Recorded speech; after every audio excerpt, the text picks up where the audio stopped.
Hi, Mark. How are you? I'm well, my friend, and good to see you, Nathan. How are you, sir? Well, I'm fine. It's good to see you, and I know you've been on a trip recently.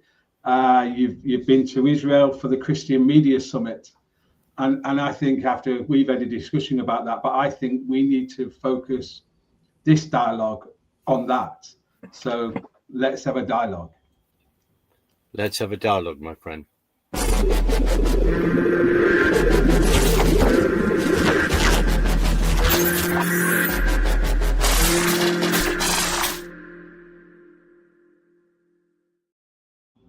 So as I said, Mark, you've been to Israel, just recently got back, and you went over there for the Christian Media Summits in Israel. Well, it was based in Jerusalem and all over.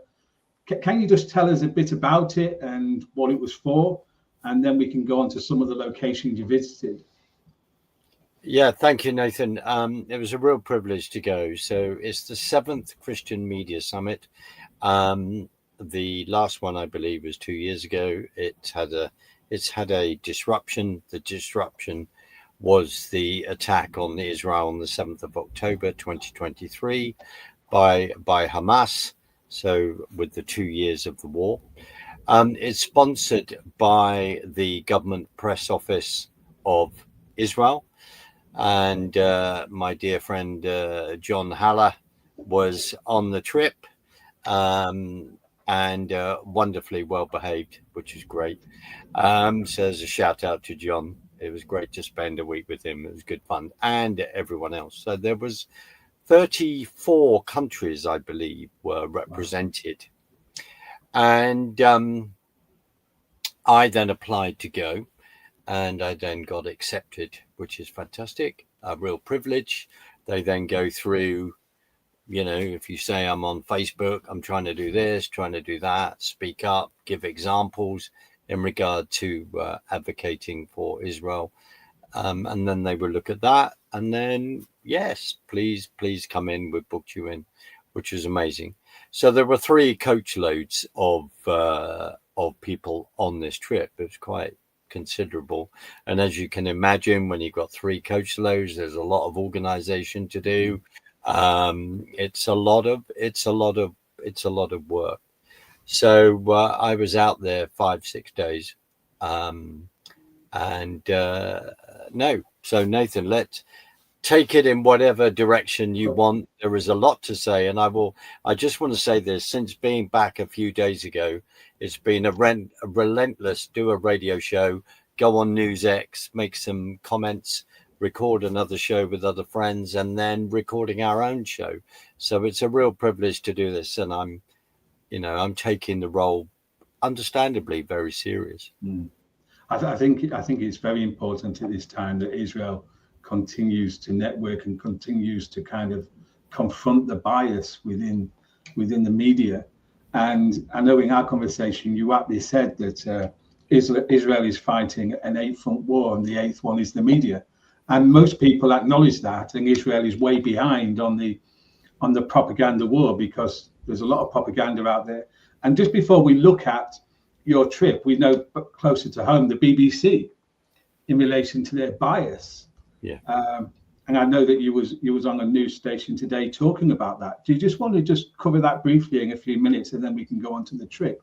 But I think that's crucial, just for people to understand the bias of the BBC, but also to understand why it's important for these events, what you've just been to.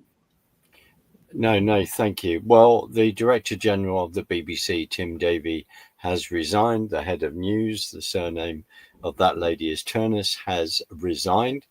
Going back to the lady who was heading up their news, in charge of that, said there's no bias within the BBC, and it is a well-respected body of journalism, or words to that effect.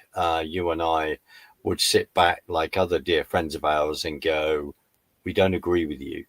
Now, wonderful organizations like Camera have been going on about this for many, many years. The journalist Jonathan Sacerdoti has. Douglas Murray, of course, wonderfully has. We've had Newswatch. Even though you've got UN Watch, but that organization will be looking at other, how the media represents Israel at the UN. So this was we've got to remember a few things. So remember, the BBC put out a documentary of a child in Gaza. We then discovered that child is then the son of a Hamas leader.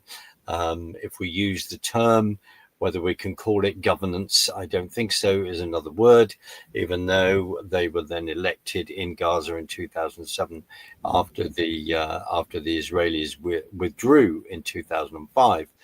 And the son, this young boy is a son of a Hamas representative. So that was the first scandal. Wonderful David Collier. There's a big shout out to him as a wonderful research journalist. Done this for many, many years. And then also another shout out, and this is very important because people have been doing this for a long time, but also trying to help people get their work out. So the Conservative Woman, that also has a fantastic article in the last couple of days by David Keeley in regard to the BBC, and also David Collier explaining the background to this. So let's remember where the BBC would not prescribe, say, a prescribed terrorist organization, instead of saying they are a terrorist organization, even though they are called a terrorist organization according to according to the government, according to the Foreign Office. So all of this is how things are being portrayed, but also the BBC have a station called BBC Arabic, and there have been huge concerns about that and their output there. And also in regard to who they then invite onto the program, onto the channel of BBC Arabic, and particular guests that seem to get a regular outing on the channel, and make various comments that are profoundly anti-Semitic, and seem to get away with it, linking the Jews with Hitler, and historically all of this, and the anti-Semitic tropes. So that is out there. And then we remember Glastonbury, remember Bob Villan going death, leading a chant of death to the IDF. Which is just absolutely abhorrent. There were a big crew of BBC there because they were filming it, and I understand that Tim Davie was there. If I were there, I would be launching for the wire to pull the plug out of the power socket as soon as possible. They didn't do that. They didn't put a blank screen up going, sorry, we've been interrupted by aliens or whatever, and we will come back to this later, because what Bob Villan has done was saying was just so appalling. So there is all of this, Nathan, in the mix, and then they have resigned because they got caught in how they then edited a piece about a subject that is also very dear to my heart over the last 4 years, which is Donald Trump's speech on January the 6th, 2021, after the presidential election. And it was the day where the votes would be ratified. On that particular day, he was outside making a speech. And I'd just like to say this, at 1:06, the police outside then started firing rubber bullets, gas grenades, etc., into the patriot crowds. There were children in those crowds. Ted Cruz stood up, is the man that stood up at 1:06 with other congressmen, senators, with other senators, asking Vice President Pence at that time, what do you do in this procedure in regard to the electoral college? They have an electoral college.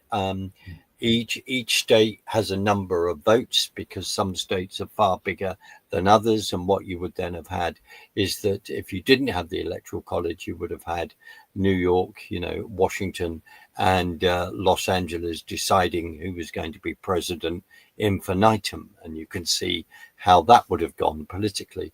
So Trump they then edited his speech, and they joined after a few minutes, missing a gap of 54 minutes of what he said at the end of his speech, joined those together, and they played that before the presidential election last November in 2024. This is about the patriots went there on the day to take their constitutional rights, and people may never to protest about that, which they are entitled to do. And I'll just finally say this. And this is where it's the parallel of how the press portrays and how it twists the news, and how it twists the news about a very, very important subject, because 1,600 people had been arrested, became Jan 6 prisoners. And dear friend of mine, David Summerall of StopHate.com, who's made 4 documentaries about this, has been the leading advocate in America, if not the world, on this subject. So by manipulating the media, you then put 1,600 people's lives, totally turn them upside down, put them in danger when the FBI turn up with guns that have red dots on the end, and they're going all over people's houses. They are then going over, when people come out of their houses, it's also going over people's families. Now, why do I know this? It's because I've met some of these people. And just to clarify this, on the day has taken so many months. And also just bear in mind, all the wonderful people that are listening, bear in mind the media manipulation in regard to what's happened with Gaza and Israel, and this particular situation, because it's manipulation. Because out of this, you then had Liz Cheney, you had Adam Shifty Schiff and et al.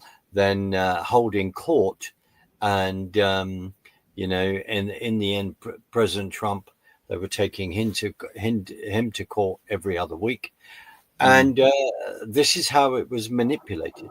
And on that day, Benjamin Phillips, Kevin Greason, Roseanne Boyland, and dear Ashley Babbitt were killed, died, along with Officer Signick. To start off with Officer Signick. Officer Signick was taken to Patriot Lines. He was having a heart problem. He was taken to Patriot Lines by the Patriots were there, and one of them was medically trained. He then offered his medical experience. The police lines, I understand, said no, he'll be fine. He's with us. And sadly, he died the next day. He died because of a heart problem, not because he was bashed over the head with a fire extinguisher, which the press accused the Patriots of doing. Kevin Greason, Benjamin Phillips, sadly died because of smoke bombs, other rubber bullets being fired into the crowd, and the shock of that. Roseanne Boyland was beaten severely and died of those injuries by Myla Morrison, a policewoman that was then given prime seats at the Super Bowl and lauded as a hero. And I had the privilege to meet Philip Anderson, who tried to save her life. We also then, sadly, Ashley Babbitt was then shot to death by Michael Byrd inside the congressional building. So many people listening to us now, and I pray that it will be many, may never have heard that before. So let's flip. If people bear that in mind in regard to how things are portrayed in Israel, and we think of how things are portrayed with in Judah and Samaria. Others on the other side of the equation call it the West Bank. We will call it Judah and Samaria, which is their proper names. Then you get into this whole thing where were Israeli Jews who were there. They're called settlers, and as people greater than me call, no, they're resettlers, as Israel is 77, 78 years young, 3,500 years old, which says about how long the Jewish people have been in the land. And it's a lesson in how about media manipulation. You remember the comments on, the IDF shot bits off a church and things like this. And when it's everyone piles in, so things accidentally happen. It's war. We also have to remember the Hamas figures, which they were often quoted on the BBC. These are the amount of people dying when they're regularly throwing that, and that figure of 65,000. What they're not telling you is how many members of those are actually Hamas terrorists. And then it's always coming from, the health ministry, the Gazan health ministry. I'd just like to say this, that any death on any side is deeply regrettable. But if you are a terrorist organization that's built a tunnel system, the equivalent of the London Underground and more, and you are then fighting urban warfare that the IDF Israeli army has had to do in unbelievably incredible circumstances. And when you've got tunnels that are so wide that you can drive trucks through from the Philadelphia corridor on the Egyptian side, when you are dealing with drones coming over with armaments, particularly on the Egyptian side and on the Syrian border and elsewhere, there is a heck of a lot to deal with. But drilling down and finding the truth is the most important thing. And that's ending my sort of number of minutes here, Nathan. That was the reason for going, my friend. No, thank you. I think that gives people an understanding, but also sets it in context of what's going on in the West as well. Now, I know when you went over there, you visited kibbutz near Oz, and you also went to the Nova Festival site. What was that like, and how did it feel to be in a place? You've already mentioned October the 7th, and for most people who have listened to anything about that, they know about, or they'll have some understanding of the Nova Festival, and they'll have some understanding of some of the kibbutz, or they'll know that some of the kibbutz on the Gaza border where atrocities happened. So can you just expound about what you was told, what you saw, and how it was visiting those two sites? No, thank you, Nathan. And the thing is, when you are visiting places like this, there are those moments. I was thinking, I don't really want to get my camera out, because I feel as though it's like voyeurism, right? But we do have to take pictures, and we do have to take a film, because it's really important, because these things have to be shown and they have to be talked about. It was harrowing in many ways to go, because you walk into that particular kibbutzim. If I have my figures right, it's been reported that there were 400 residents of that kibbutz, and 200 of them were murdered or taken as hostages in that particular place. So half of them survived, the other half have not. Then when you are seeing the communal area of where people would go to dinner within the kibbutz, you've got bullets in the glass. There are bullets in the walls. And the other thing we have to bear in mind this is that you're standing there looking through a fence, looking through, they call that area the Gaza envelope. Remember, the Israelis withdrew in 2005. When they withdrew, a number of Jewish American businessmen that were, they've been as well, they piled money into that because to leave business opportunities. Gaza at that point was shipping, many flowers and other goods around the world. So I think the name that people will remember, and it is so tragic, and it's important that we do remember, to stand outside the Bibas family house was a bit of a moment, really. I mean, there are pictures up of the people who have died. There were red and black, like tape over lockers to illustrate who had survived, who was sadly no longer with us.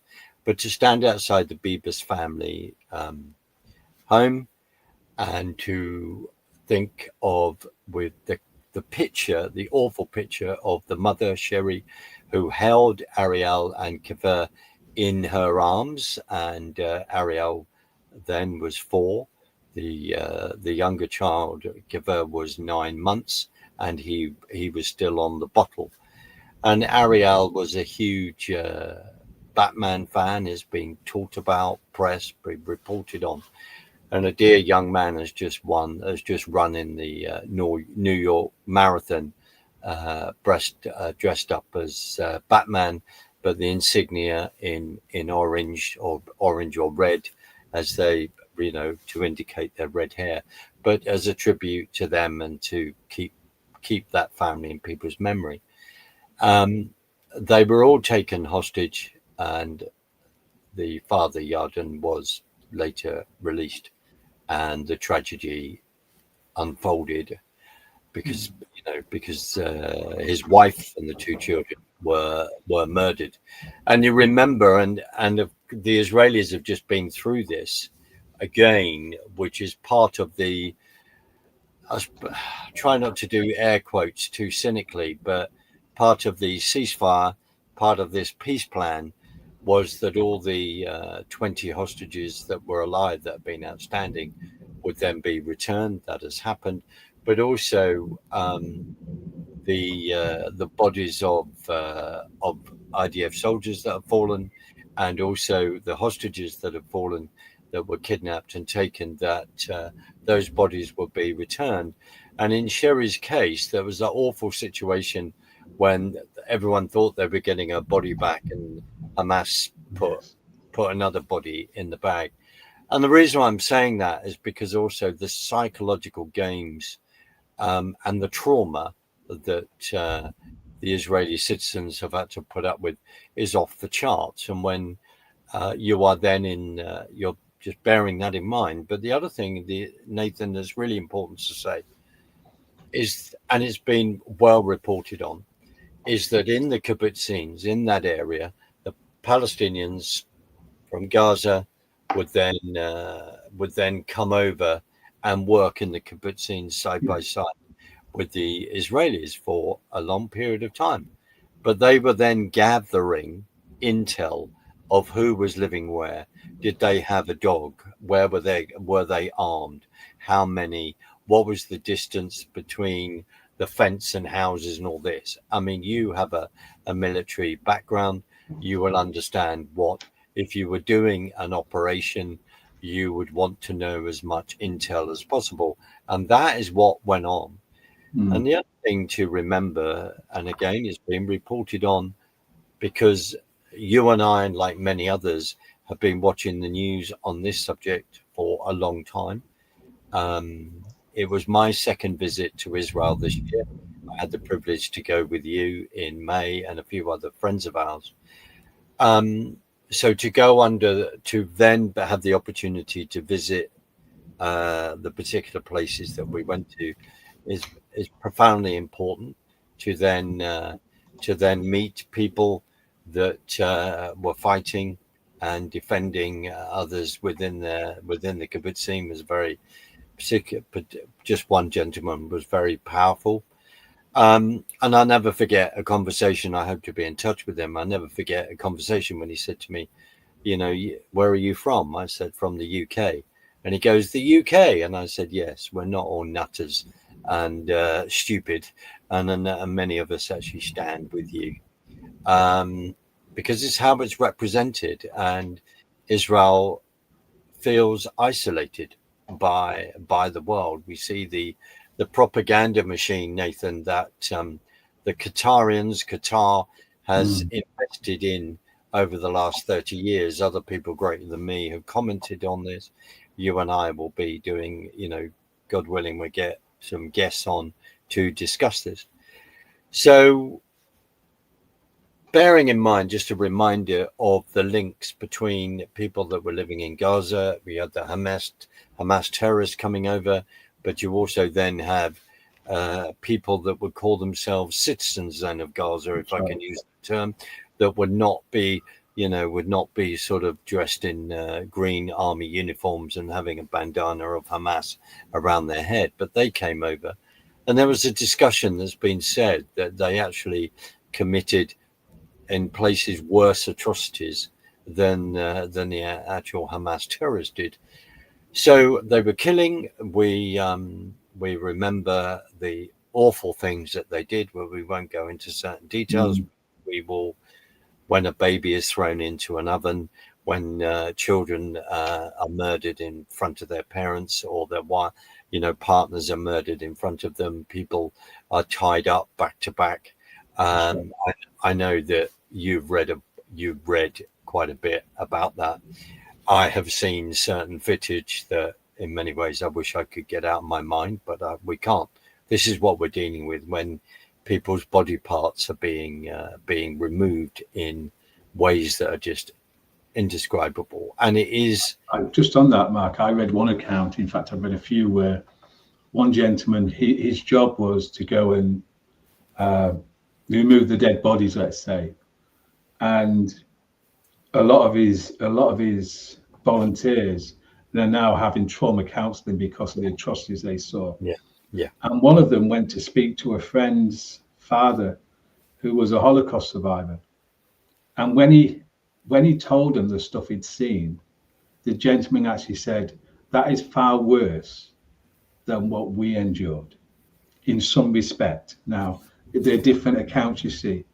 But what he said by that was quite profound, because he went through Mengeler's experiments. So you've got someone who went through Mengeler's experiments saying to this gentleman, what he has witnessed in some respect is far worse than what happened then. And you also mentioned something about recording. I know when Kelly and I recently went to Krakow and Auschwitz, we didn't want to record anything. We didn't want to do anything like that because of where we were. But you feel like that. But if you remember when the accounts of the Holocaust, not that we was there, but the US president at the time said it needs to be recorded so people don't forget and deny it. And so we can learn from this. And so they recorded much of what went on. And so it's critical that people understand actually what transpired. Yes, I was saying, just like when you're in a situation like that, when you was at the Nova Festival site and also at the Kibbutz Rizon, when I was at Auschwitz, you don't want to record anything due to what had gone on there. And I know when I was walking around Auschwitz, there was people with their cameras, they was filming everything, but Kelly and I was just felt out of respect. We shouldn't. However, it is crucial that we record those events in relation so people can find the truth, because people deny what went on. Revisionist history goes on. And I believe it was the president of the USA who said, we need to record and document these events because the day will come when people will deny them. And I don't know how people can deny the extent of the Holocaust when there is footage, overwhelming footage, primary accounts of what happened. But likewise, there is also of October the 7th. And the atrocities what went on, and rightly so. There's video footage to try and refute people saying it didn't happen, because people say it didn't happen. And the atrocities what went on are evil, absolute evil. And this is showing us the anti-Semitism, which is rising. And maybe later on we can discuss why that's rising. But just carry on about why you was there and how you found it and why it's crucial that people people remember and actually don't forget. Absolutely. And again, apologies to viewers on that interruption, but we can move on. We then visited the Nova Festival site. We've got to remember the on that road that's adjacent there. People were machine gun killed in their cars everywhere, to the left, to the right. And then they flew in by little gliders. They went to the Nova Festival. They knew what was going on, and then killed many young people there. On that day, let's just remind ourselves, there was just over 1,200 people killed. It was the worst attack in a day since the Holocaust.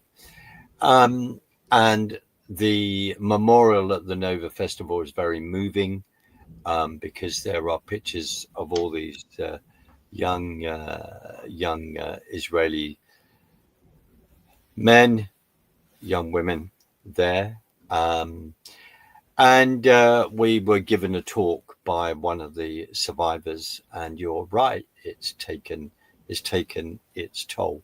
The bravery on that day, where, and also within the kibbutz, where, you know, the evil that was done, where they're throwing a grenade into rooms, into a safe room, and people, you know, men then launching their bodies onto the grenade to save their families. And just quickly go back to the kibbutzim, is the fact that there's safe rooms for the rockets that were coming over, that have been coming over regularly from Gaza. So as Hamas turned Gaza into a rocket launch pad, that has to be said. And how would you feel of actually living in that kind of environment? So Nova Festival, unbelievably moving as well, but and there's, you know, again, you are preparing yourself emotionally. And I think, Nathan, as you said, where, you know, your recent visit to Auschwitz, I was there in 1986, harrowing, something that's never left me. And just to confirm that Yad Vashem, the Holocaust Museum in Jerusalem, while I was out there, confirmed that they have traced, 5 million of the Jews that were murdered and in the gas chambers, etc. So, and I'm not saying that lightly at all, because I think for many people it's so hard to think, because we live in this world where we don't want to discuss evil, we don't want to discuss that there is a good and there is an evil. That is hard for some people to get their head around, but evil was definitely, without doubt, playing out on that day. It took a few days for the IDF and others to flush out the terrorists and push them back, or kill them and get them out to the other side of the fence. The other thing I would like to just quickly mention, you know, this was done under the premiership of Ariel Sharon, and he was then the head of the Likud party, which was this whole thing, well, if we withdraw from there, we are going to get peace. The Israelis, after the 6-day war in 1967, then found themselves in charge of Gaza. The Egyptians didn't want to take that back. And of course, sadly, you've had Intifada 1, 2, and a load of other terrorist activity that's gone on in there. So Ariel Sharon then took the decision, the government took the decision then that they would withdraw. And also, if you read around the subject, it was then mooted that Ariel Sharon was then looking at the fact that that maybe they would be surrendering, handing back parts of Judah and Samaria. They will be handing what the other side calls the West Bank. Ariel Sharon then, in January 2006, went into a coma and he went into a vegetative state, which he was in until he died, until 2014. I'd just like to put that out there, because one of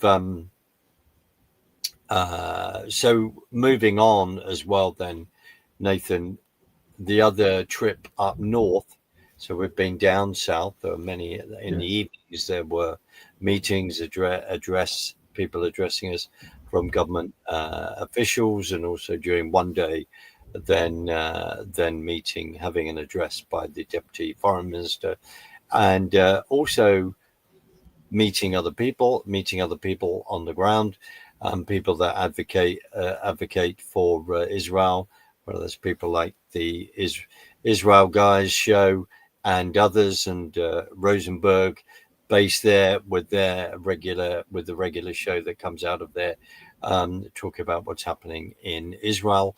I then had the privilege to meet Doron Kida, who recently was interviewed by Liam Tufts. I will find that and put that interview in the chat, because Doron was very frank about what he faced and what he saw. So that was a real privilege to meet him. But one day, on one of the days, we then traveled up north. So we went to the furthest town we could in Israel, up north, right on the Lebanon border. We have to remind ourselves that there were 80,000 Israeli citizens that were evacuated from that area because Hezbollah would be regularly firing rockets in, as they have done for many years. The Israeli Defense Force government have been very concerned about Hezbollah and what it has access to. Now, miraculously, when Sinwar then launched this Hamas attack, Hezbollah didn't really jump in with massive barrages of rockets at the same time. I personally, and I pray I've got those facts right, because I do believe it was the hand of God in that situation, because the whole thing, it comes down to what Iran was creating with the circle of fire, which is Hamas, which is Hezbollah, which of course is rockets from Iran. Then you have the Houthis as well, and Hezbollah, by firing those rockets, there's a number of houses up north that have been damaged. A load of rebuilding of that has been going on. People moving back into the northern town. And just to remind people that for a number of years, because, say, on the Syrian side, we'll come to that, there would be marksmen and Syrian members of the army there that would be firing and picking off Israeli farmers as they were going out there, as they were conducting their work and their living. But on the Lebanon border, we're reminded of the pager attack, the idea that Israel did, and these pages then were given that the Hezbollah terrorists had, and then suddenly they were all going off, taking them out as they were killing or injuring them, and then we found out who was the terrorist. They wouldn't use mobile phones for reasons of tracking, GPS, finding out where they are.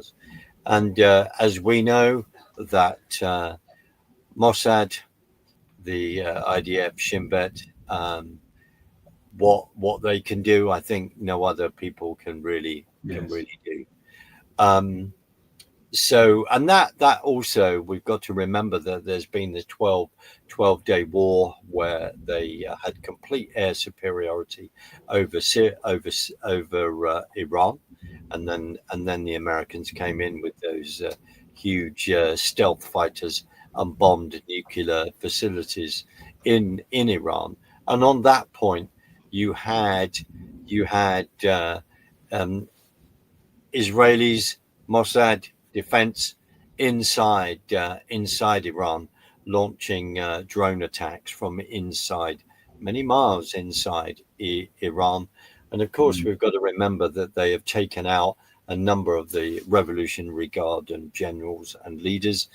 So, without it sounding a mouthful, we look at what they've done within Lebanon against Hezbollah and taking out so many of those forces there. And also, as we go to the Syrian border, Nathan, it's to stand there as well, because it does bring it home with what they've been facing.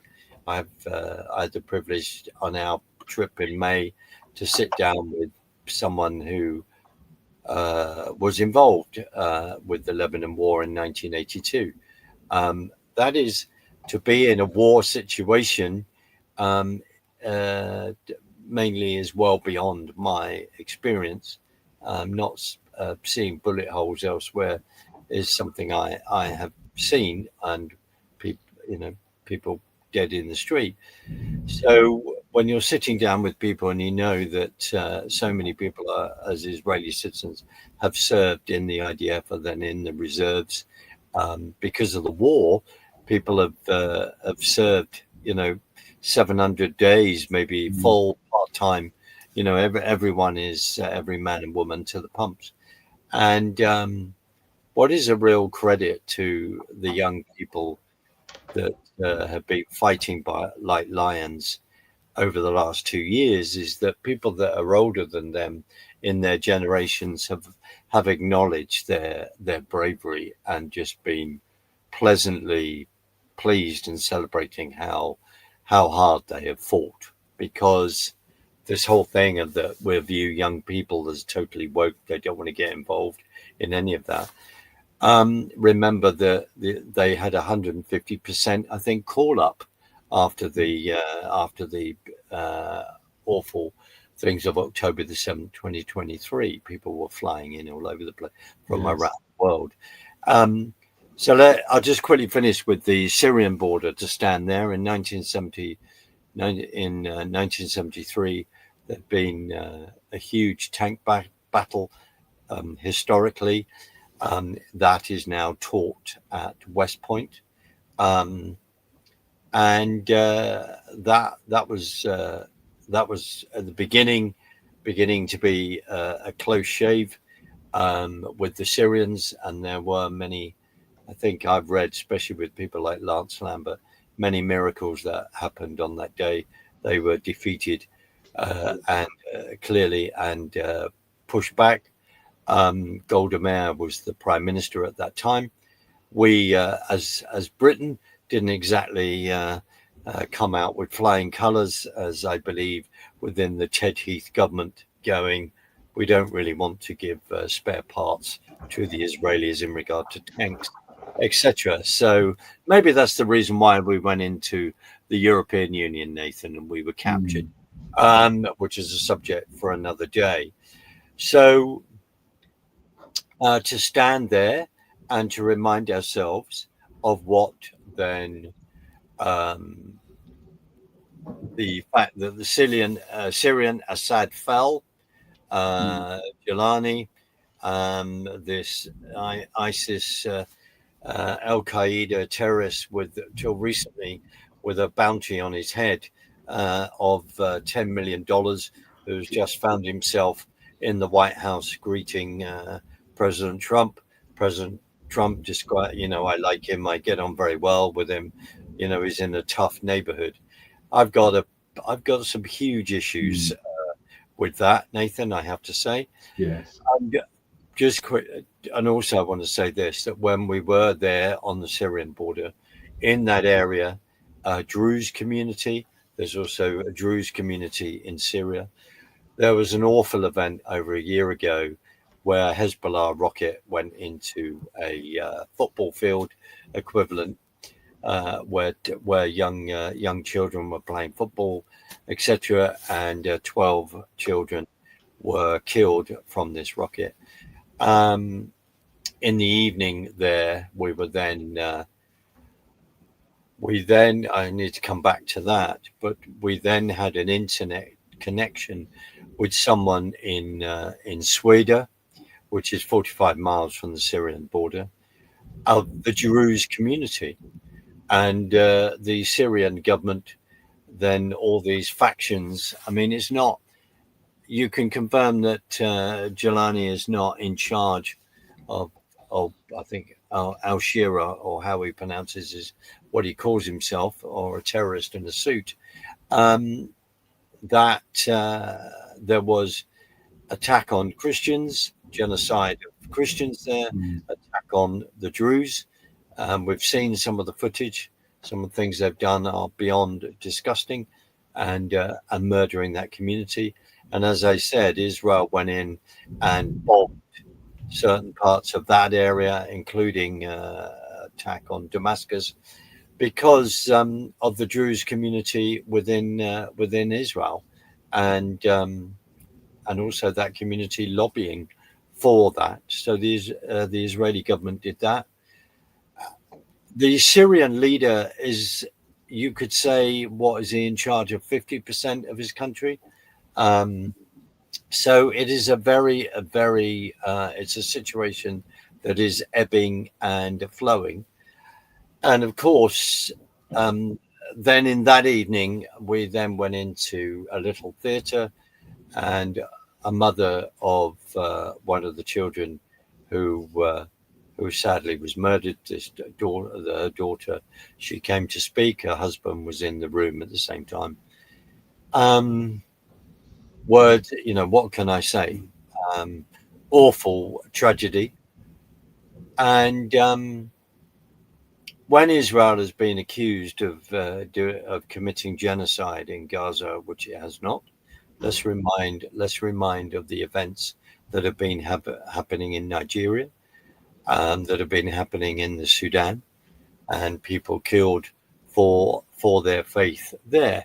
So let's just put that in context, but also with a rocket coming over from Hezbollah, like with the rockets from Syria, with the Hamas attack.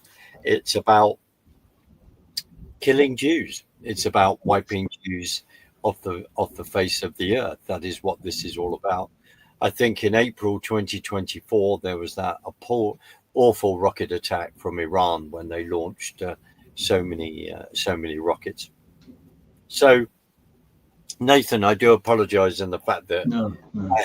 I haven't stopped, and I hope I've given people an idea of what's gone on. And quickly just say this about Gaza: if they hadn't have withdrawn from Gaza in 2005, then October the 7th, 2023 would not have happened. Let's just say that.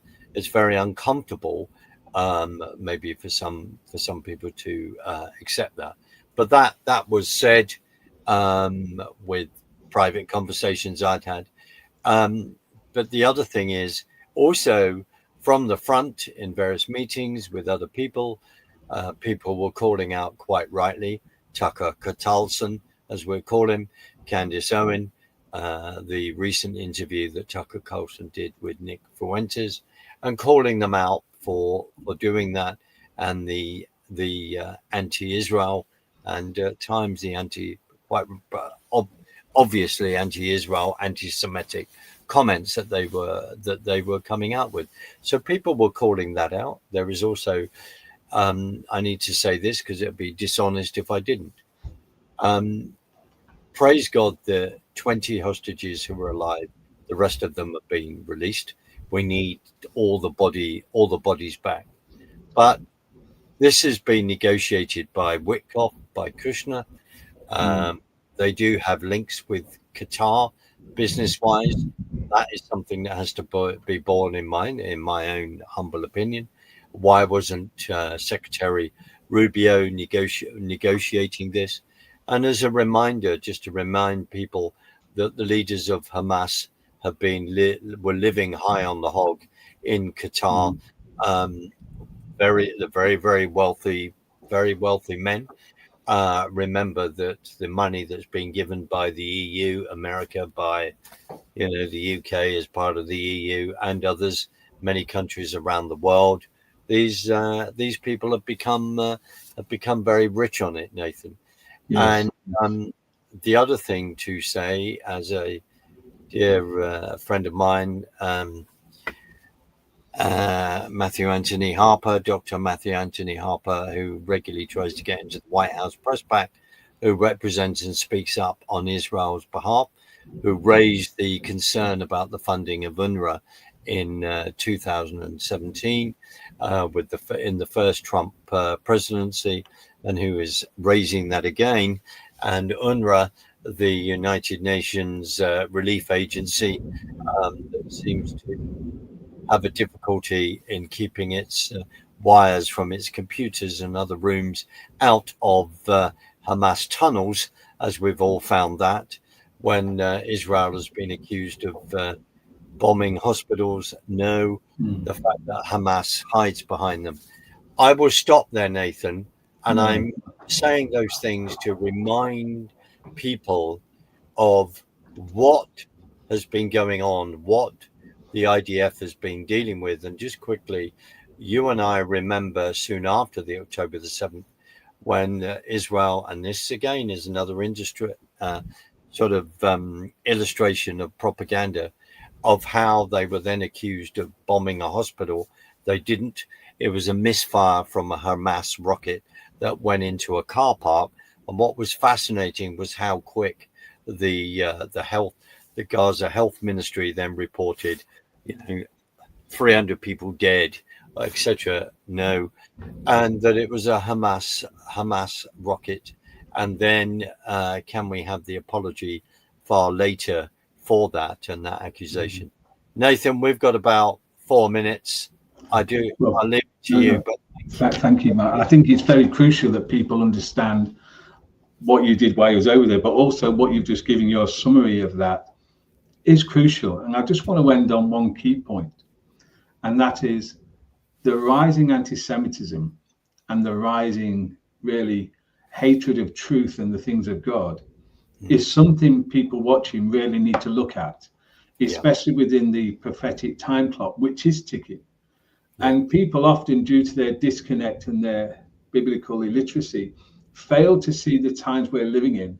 One, because as we've taught many times, that Christians don't understand their identity, so they can't see when it's talking about the church within Scripture.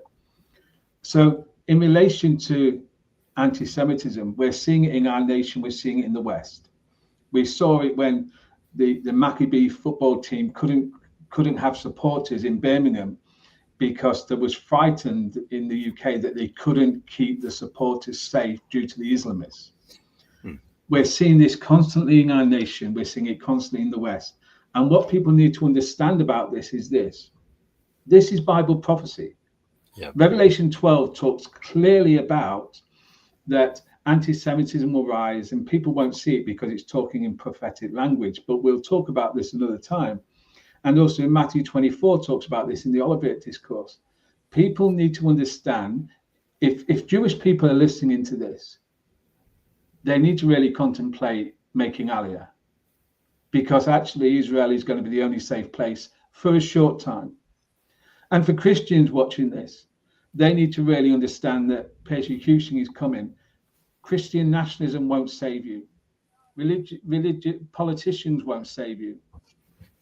In the UK, Tommy Robinson won't save you. Neither will Farage.